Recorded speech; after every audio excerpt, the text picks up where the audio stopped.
Hello, everyone. Happy New Year, and welcome to another episode of the Rouge Rugby podcast.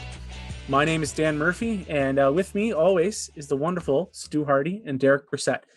Gentlemen, we are together once again in this new year, which has just started off with a bang, and we are starting off with a bang by having one of Rugby Canada's rising stars. We have Ben LeSage with us. Now, Ben has played 16 games with Rugby Canada, and so far in his shortened season due to the pandemic, has played 5 games with the Toronto Arrows, has played 360 minutes, had 19 carries for 162 meters, 2 line breaks, and I think the big stat, Ben, and that we all appreciated was the 37 tackles, which was among leaders in tackles by a back. And Derek pulled this stat out, and it's a very interesting one: 26 meters kicked. That's always just a fun little stat for a center. Well, to be honest, I think that's probably as surprising to anybody who knows my game, especially. I think centers aren't known for their kicking. Well, at least I'm not specifically. And that's probably been one of my work on since U14. So to get the 26 meters there, I think it actually worked out pretty well. It was in the Seattle game, so I patted myself on the back to get one average kick that wasn't a shocker in this season. So we're going to ease into this interview. Ben, how are your holidays? They were great. They were great. I was fortunate enough to have a plan in place, so I was able to spend it with my family, and kind of just like reach peak relaxation. So it'd been kind of a whirlwind camp in November with a lot going on. So to be able to just kind of completely relax and shut down over the holidays was much needed, and enjoyed it, the downtime, and kind of coming into the new year really excited to get back into rugby and all the things that are ahead. It's good to hear. Good to hear. Well, speaking of getting back into rugby, a question we always ask our guests is, how did you first get into rugby? Sure. So yeah, I think really good question to ask most Canadians, because everyone has some sort of unique or different story just based on it not being like the most popular sport in our country. And so for me, actually, kind of fortunately enough, it worked out. Rugby kind of runs in my family a little bit. So my grandpa helped found the Barrie Rugby Club in Ontario. Okay. So he was kind of first exposed to rugby he was a school teacher, and one of his fellow teachers was an Aussie. So the two of them founded the club, I believe. My dad got into it. My dad played. So I actually grew up watching my dad play old boys rugby. And then my dad was my coach throughout. So I got started quite young, like probably 9 or 10 in Alberta, just like mini rugby or whatever. But in Canada, that's incredibly early for the most part. So by the time I hit high school and stuff, knowing how to throw a spin pass put me in a bit of a head start, which worked out for me. I definitely kind of appreciative of that. And do you have like any coaches or anything that kind of helped you along the way as you made your way up to the grassroots level? Yeah, hugely so. I mean, obviously, like I mentioned, my dad was there at kind of every step of the way at each of the levels, so massively influential. And in Alberta, even though it's not seen as this huge rugby community, based on the climate as much as anything, I guess, but there is a dedicated like group of coaches there: Dan Meikle, Graham Moffat, who I kind of worked with, the two of them, and even my high school coaches and stuff who worked with at multiple levels on the way up. And whether it's Alberta, whether it's Wolfpack, and then Moff was actually how I got involved with U20 Canada, and then he was an assistant coach in 2016 when I got my first shot with the senior men's team. So it all kind of cascaded forward, and through those connections that I'd built kind of from youth rugby. So again, worked out really well for me. So, like you kind of mentioned earlier, or I guess toward the end of the year in November, you took part in the Rugby Canada High Performance Camp. There was yourself, a number of your Arrows teammates, and obviously all the other players from across Major League Rugby, top players throughout Canada. What was that camp like? What was the atmosphere surrounding that camp, especially considering you guys really, for the most part, Canadians haven't really been able to touch a rugby ball since March? Yeah, no, to be honest, it was outstanding. Like, went into it with completely, had no expectations going in, to be honest. And I think that was the similar case for a lot of the guys. We were looking at the roster. I think anyone who looked at it, it was pretty obvious there's a ton of young guys, new faces, new names, who, I mean, that was the first time I'd met a ton of them. So there was kind of a question of like, who is even in the camp with such a long kind of break from rugby? It was like, well, what kind of shape are guys going to be in? Are guys going to even remember how to throw a rugby ball and stuff? So like, what sort of learning period is there going to be? So definitely a few question marks or kind of variables that were up in the air. That kind of, yeah, you showed up and you're like, what's going to happen? It could go a number of different ways, and I think it probably turned out as best as it could have been hoped for. So the young guys were like incredibly eager, incredibly hungry. First exposure to the kind of the senior men's environment.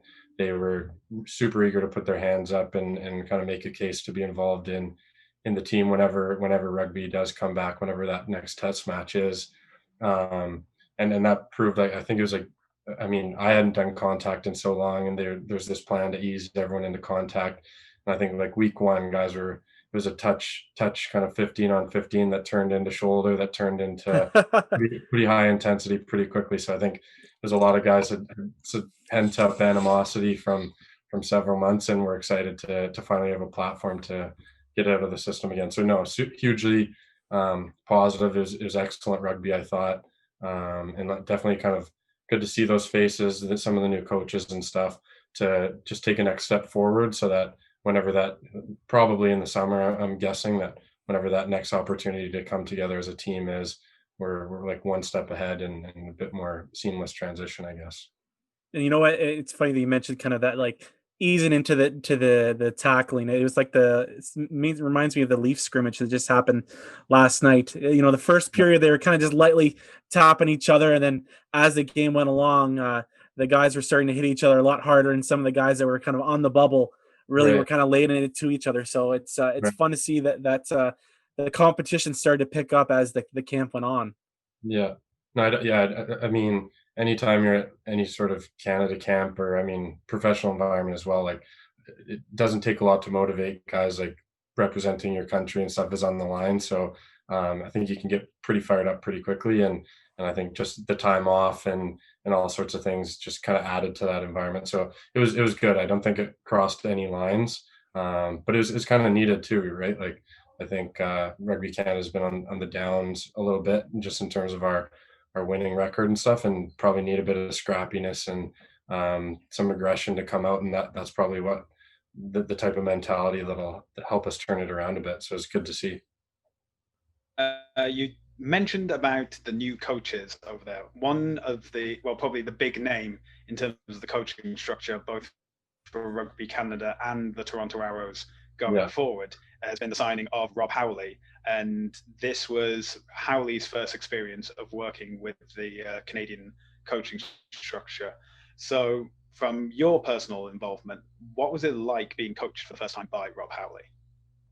Oh, is it incredible? Like, I think you look at his rugby resume, both as a player and a coach, and you can anticipate that he's going to have a lot of information to share and be a good coach.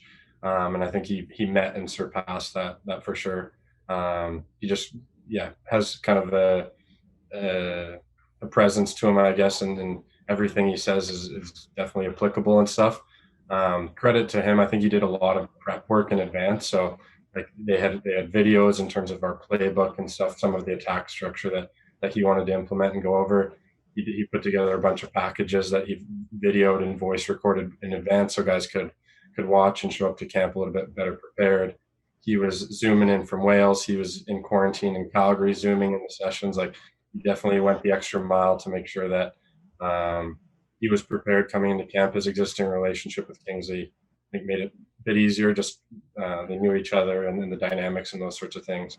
But yeah, when and especially as a back too, right? He's the backs coach as well as attack, so got to work with him a ton, and excited to get more time with him both at Arrows and in Canada. I think the big principle and that he talks about a lot is just performing under pressure. So instead of getting fancy with our attack structures and all sorts of things, as a first base principle, let's execute rugby skills under pressure, whether that's passing, whether that's kicking, whether that's tackling.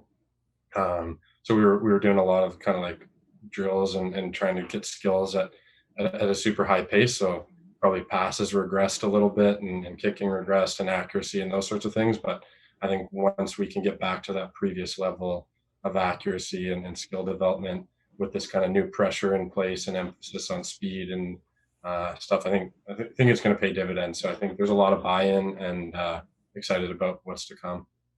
Should Arrows fans expect the attack to look a little bit different in 2021 with Rob Howley's influence? Or because I mean, you guys have obviously been quite successful based on what Smith, Hector, and Silverthorne, and all the rest of the coaching staff have implemented for you. Yeah. But with having that influence of one of the best attack coaches in the world, is there going to be a little bit of alterations to that attacking structure, or And with the turnover of players as well. I mean, you guys have a good number of new backs that are joining the core that you guys already have set. Yeah, no, super good questions. To be honest, I think remains to be seen probably, and I think it'd be nice to have a long preseason to kind of tinker and see what works and what doesn't. Um, I think Pete Smith was actually at that camp as well. So to be honest, he was already working with Rob there in that setting, and Phil in terms of like Phil Mack. The three of them were kind of the backs coaches, so they were all getting aligned. So I don't think fundamentally there's a super big difference between how Pete operates and how Rob operates. So probably a few kind of adjustments potentially being made. And I think Pete will probably appreciate having an extra resource to bounce ideas off of. But I think the other end, if it ain't broke, don't fix it. I think Arrows, like in those 5 games, we were feeling really good about our attack structure, had some future kind of like developments in terms of where to take that.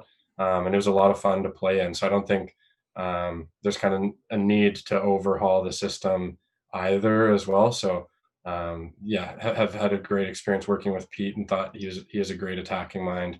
Kind of first getting to know him last year, so I think having the two to bounce ideas off of each other will be kind of really exciting in terms of what we'll come up with to go on the field.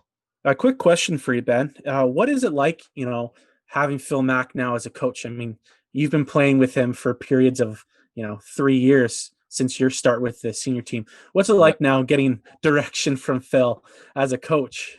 Yeah, not to be honest, I think could be weird, but I don't think it is. I think Phil has gone about it. Has a good coaching resume already in terms of his work with the Seawolves, and he's super professional about it. So he, in the lunchroom or off the training field, like definitely good friends, and have gotten to know him really well over the past few years. But he has an incredible amount of experience, and I know I still have a lot to learn from him. So he's switched on into coach mode for sure. I wouldn't say any similar, like my first couple tours for Canada, not that I was playing much at the time, but like Carps was involved as a player as well. So he's the defense coach at Arrows, and engaged with him. So I think that's probably something that will continue to occur as some of these Rugby Canada greats turn into coaches, and hopefully there's more of them. Cudmore as well, he's a coach. My first couple tours, he was there too. So I think it's positive for the Canadian kind of coaching pipeline to have these knowledgeable guys starting to give back and impart their wisdom. And I think I'm just kind of welcoming the extra advice and expertise that they bring to the table. you also had, as you mentioned, a handful of new teammates at that training camp, and Yeah, not just for Canada too, but a couple of new guys that are going to be also joining you at right, Heroes when you guys get going in right. 2021. Names like Siaki Vikilani, Adrian Wadden, Marc Antoine Yeah, Ouellette, and Jason Higgins were all there. Uh, yeah. who kind of impressed you or stood out amongst maybe some of the new teammates, and who are some like the guys that you think like Arrows fans are going to be really excited to watch in 2021? To be honest, I think all 4 names you named were kind of like had really good camps and probably going to contribute this year. Like Mark, had never met Mark before. He's a big dude, right? He's an ex-football player. Got to practice my French a tiny bit, trying to talk to him, but he obviously speaks good English. But he's kind of got these like twinkle toes when he attacks the line with this big prop. He's actually surprisingly dynamic, and probably missed 1 or 2 tackles on him as he kind of like twirled through the line. So I think he's kind of a fun runner. Jason Higgins, again, first time seeing him too, but throws a great ball, just like all the kind of base skills that you'd expect from a 9. I think he's got them on lockdown, and will definitely be kind of great to just add to this plethora of nines that we've got at the Arrows. Wadden, I've played with him before at kind of Canada A level and stuff. He's just a workhorse. He's like a mean dude that brings a little edge to him, which you always need in the pack. And then Siaki, haven't crossed paths with him once or twice, but he's massive. So I think he runs super hard, hits super hard, and definitely a guy you want on your team and not on the other one. So I think all four, to be honest, we'll see the field 100% this year, and just kind of building more and more depth, which has kind of been one of our strong suits. So excited to have them on board. So Ben, 2020 really cut off the majority of the season, so you weren't able to play against a good majority of the teams in MLR. And then we also throw on the fact that we've got 2 new MLR teams joining the league. Are there teams that you played last year that you're looking forward to playing, or are some of the newer teams that you still haven't gotten a taste of yet you're looking forward to playing as an individual? I mean, the one from last year, I'd say probably would have been Colorado. Want to get some revenge. Kind of ended the note on a sour note, but obviously you won't be able to do that this year with them gone. So probably the one looking forward to start, and conveniently first one on the schedule is San Diego. I know in the past couple of years they've been kind of one of the premier teams in the league. They've been the benchmark in that west side of the division in terms of setting the standard. Have like ton of big names and a couple Canadian boys now, I guess, as well, who I think they'll be kind of like a formidable opponent as to be expected, and a road trip to San Diego never hurts either. So I think I need to put those two together, and probably one that I'm definitely looking forward to. I was gonna say Toronto versus San Diego, at least for the fans, was kind of like, I guess fans and media were kind of building it up to be like that's the final. And we didn't get that matchup last year because obviously, the world collapsed. But is that something that you guys kind of think about? Is there that little bit of like the what if could have been during that season? And like if you win that game against San Diego, is there kind of going to be like that little bit of like, see, yeah, we definitely would have been like the champions in 2020? I mean, I don't know about them specifically. I think they were definitely looking really good and probably would have been, like you said, probably the top contender, if not one of them. I think the whole season kind of has a what if, more so than just like what would that one game against San Diego have looked like. Like I said, I think we were just kind of finding our form, minus that Colorado game, which would have been a bit of a nice adjustment, kind of reset game. And so, I think we had the team to definitely compete for the Shield last year. So unfortunate that that'll always be a what if, like you said, but that's why I think it'd be nice to test ourselves right off the bat this year, get that first game out of the way, and think we definitely have a team that can do it again this year. So excited for it. Absolutely. And we have, I guess, kind of one more like sort of big question for you. We had DTH Vandermeer on our podcast just before Christmas, and we basically asked him who he kind of thought was going to be, as he's retiring from the Canadian national team, who he thinks are going to be like the key players on the team going forward. And so we're just going to play the clip of how he answered that question, and then we'll just get you to react to it and what your opinion on this is. Probably the person that comes up first is Ben LeSage. Obviously, I played with him in this last World Cup, and his World Cup was cut short with a broken hand. The kid broke his hand in the first 5 minutes of the game and played the full game with a busted hand. Couldn't grip anything. He is so tough, so skillful. He's got a tank on him that can just work. So I'm super excited to see where he goes. I'm not talking down on the Arrows, but he is better than playing in the MLR. Like, he should be playing in Europe, So, Ben, when you hear, I guess, one of the best Canadian players ever and a guy that dominated in Europe as well, saying that, maybe there's, one that you could be like kind of, I guess, the future of the Canadian national team and maybe, have an outstanding professional career as well. Like, what does that mean to you to kind of hear something like that? Yeah, I mean, definitely special. Definitely have a lot of respect for DTH and what he's done, kind of both for Canada rugby and kind of European rugby. I think like he's a legend in Scotland as well, right? So kind of means definitely a lot, and kind of appreciate his kind words. Yeah, no, probably. I don't think he's worried about me beating his Canadian try record or anything like that. It's definitely I've been lucky to, like I said, the past 4 or 5 years and work with not just DTH but Phil and like you said, a ton of kind of like established vets in that Canadian backline, and definitely spent the first couple of years just sitting underneath them and trying to absorb as much as I can and learn from them and how they go about their practice and how they train and how they kind of execute at such a high level on the field. So I think for him to say that is probably a reflection of hopefully me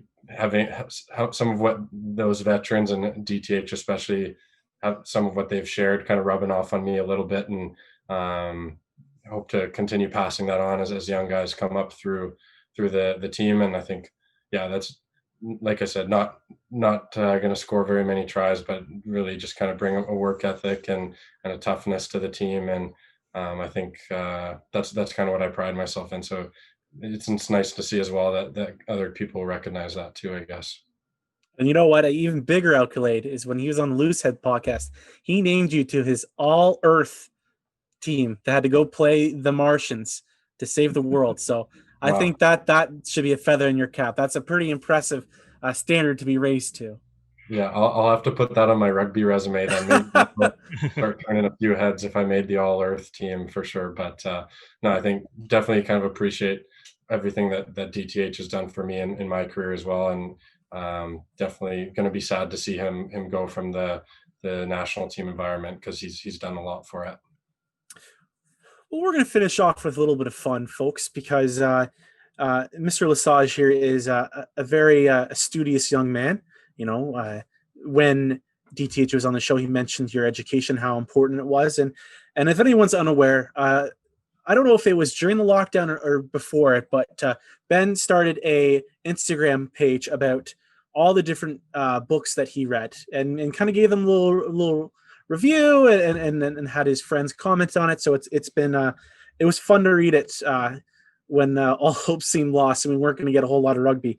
So what we thought that we would do is we would start our very first Rouge Rugby book club, where we're all going to kind of talk about our books that we're reading right now, and it's going to give you a little window into our psyches, which I feel when you show the books you're reading to people, they kind of get a little bit of you when you tell them. Love it. So Ben, since you are our guest, why don't you go first? What is the book that you're currently reading right now? Yeah, I'll pull it off. I'll put it up here. So this was a Christmas present from my girlfriend. I guess it doesn't turn backward, but it's called How I Built This by Guy Raz. So I don't know if any of you have come across, he's got a famous podcast, same title, How I Built This. And that's been my favorite podcast for probably 2, 3, maybe even 4 years now. I don't know when it started, but essentially he interviews company founders like Airbnb, Mark Cuban, Away, kind of Allbirds Shoes, honestly, any kind of big, interesting company that's been started in the past 10 years, probably, or even beyond, you can think of. He usually brings on these founders and just talks to them about these early stages of their career. Where did the idea come from? What challenges did that company face? How did they scale it? And it's just kind of incredible, the stories in terms of where some of these companies came from, the rejection that a lot of them worked through, the kind of luck that was involved in so many of them too. So the book is kind of just an extension of that podcast. So it's kind of translating some of those common learnings or interviewing some other different founders and kind of translating that into a book. So that was high on my Christmas list, and was very excited to have that come across. So just diving into it in the past few days. I'm just disappointed to learn that we are not Ben's favorite podcast. I know it hurts a little bit. Yeah, it does. It stings. It stings a bit. Number 2 isn't so bad, guys. Number 2. All right, that's fair. That sounds good though. That sounds good. I'll go next. So I also got a book for Christmas. It was from my wife. It is called Before the Lights Go Out. And it's by Sean Fitzgerald. He is a writer for Sportsnet.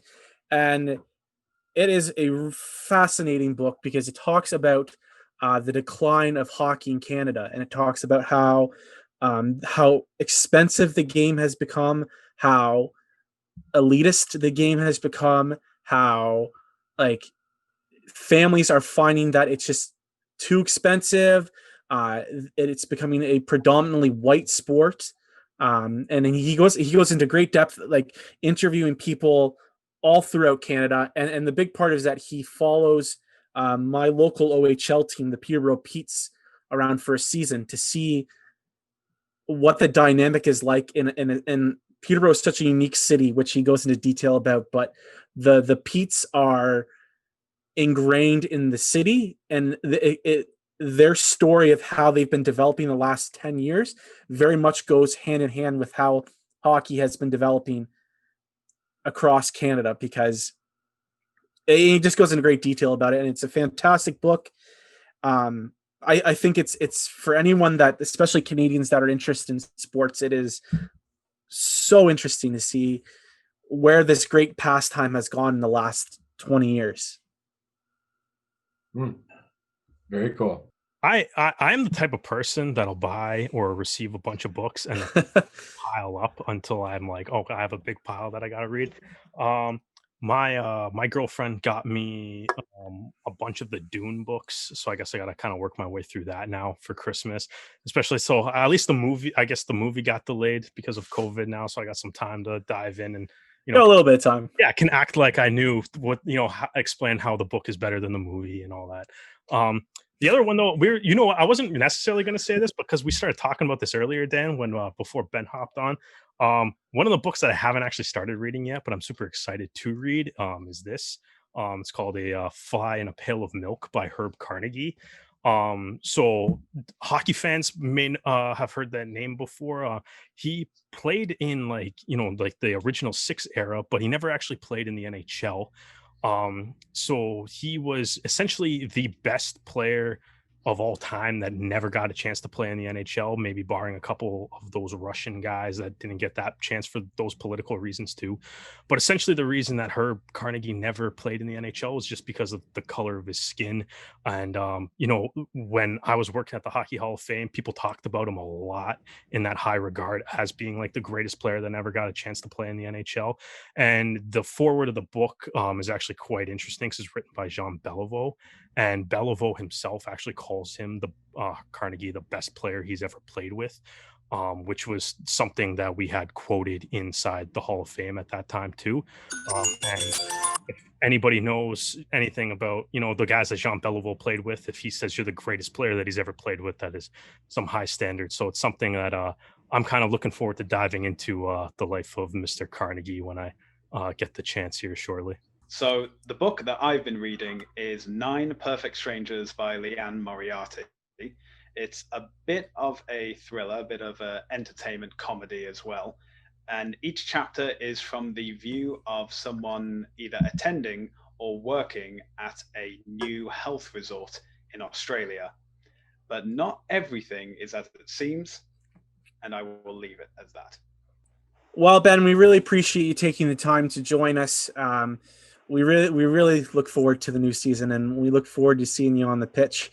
And hopefully it'll be you carrying a heavy shield at the end of the season, and and then wearing another red jersey and having a good summer. So thank you again for coming on the show. Yeah, no, I mean, appreciate your guys' time as well, and the interest you've taken in both Canadian rugby and Arrows rugby. I think it's important that it's shared and kind of talked about on as many platforms as possible. And you guys are certainly doing a great job of doing some deep dive into getting to know the players. And I mean, Derek with his statistics and stuff, I think that's it's great to see. And I think as players, I mean, the more exposure and then the more it's talked about, it's always exciting. So definitely looking forward to seeing who else you get on the pod over the rest of the year. Excited that I was number 1 in 2021.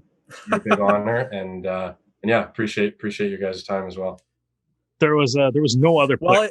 We told Brock we can't record a podcast until we get Ben LeSage on. So we're happy that it worked out within the first couple months of the year here. Brilliant. mostly just because I wanted to talk about my book. Yeah. But if you guys want to listen to more of our episodes, you can find them all linked to our social accounts, Instagram, Facebook, Twitter. They're all there. And please, if you enjoyed this episode, give us a rating, 5 stars, whatever it is. Give us a thumbs up. We really appreciate all the support. And we look forward to a year of lots of rugby.